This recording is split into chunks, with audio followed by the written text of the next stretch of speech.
do seu santo nome, e o impossível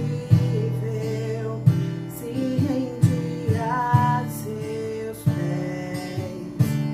Seu poder incomparável, não há outro rei sobre todos.